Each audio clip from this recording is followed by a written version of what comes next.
Chaque jeudi, on va s'éloigner un tout petit peu de la Touraine pour aller prendre des nouvelles de notre Tourangeau préféré, Antonin Béranger, qui est parti à la recherche de la Pachamama dans les montagnes boliviennes. Allez, mettez votre poncho et sortez vos flûtes de pan. C'est parti.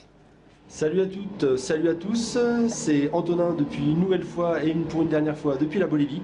La première fois on était en direct depuis le ministère des Affaires étrangères, puis du camp d'altitude du Sarama, et aujourd'hui on est en direct depuis le téléphérique. Je vous en ai parlé, c'est un peu l'événement donc de l'année, voire de la décennie, puisque ça va permettre à plein de Boliviens de pouvoir se déplacer. Ça va désenclaver des quartiers entiers de la Passe, et je vais vous montrer le point de vue qu'on a qui est assez extraordinaire sur les quartiers de la Passe.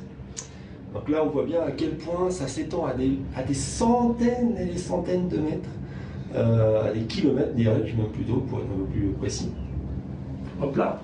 Et on voit là-bas que ça continue loin, loin, loin. Alors aujourd'hui, c'est un jour pluvieux. Hop là. Vous voyez, là, c'est El Alto.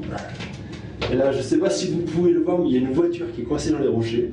Hop là. Et donc ça, c'est le téléphérique. La semaine dernière, donc, nous vous laissions. Nous étions en direct depuis le camp d'altitude du Sarama. Le lendemain, nous faisions l'ascension du Sarama, donc du plus haut sommet de Bolivie, 6543 mètres.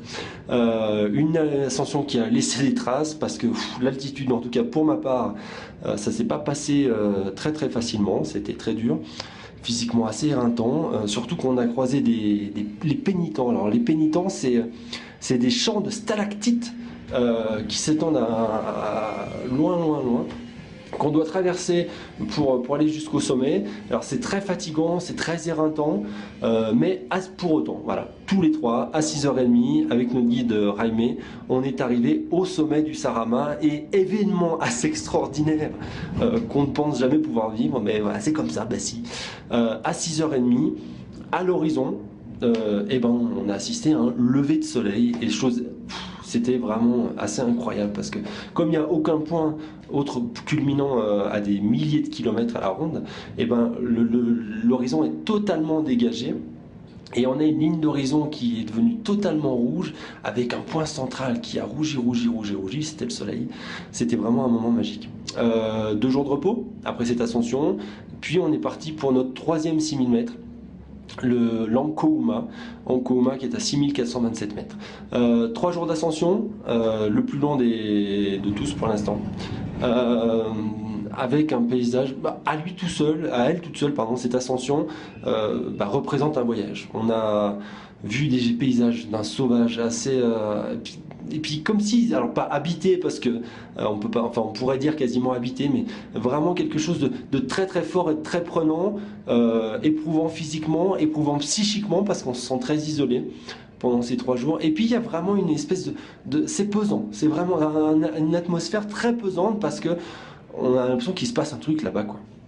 Et en effet, il s'est passé un truc. Alors, première journée direction Laguna Chilata, où c'est un lac qui surplombe la vallée de Sorata, où on a passé la nuit. Ensuite, on est arrivé à la Laguna Glaciar d'El-Ilampu, puis Laguna Glaciar de l'Ankouma, là où on a dormi. Donc la Laguna Glaciar, au bout de la Laguna Glaciar, c'est clair, c'est un lac au bout duquel il y a un glacier. Et il y a un mur de glace qui clôt le lac, c'est assez merveilleux. Le 3e jour, à minuit, on est parti pour l'ascension donc du sommet.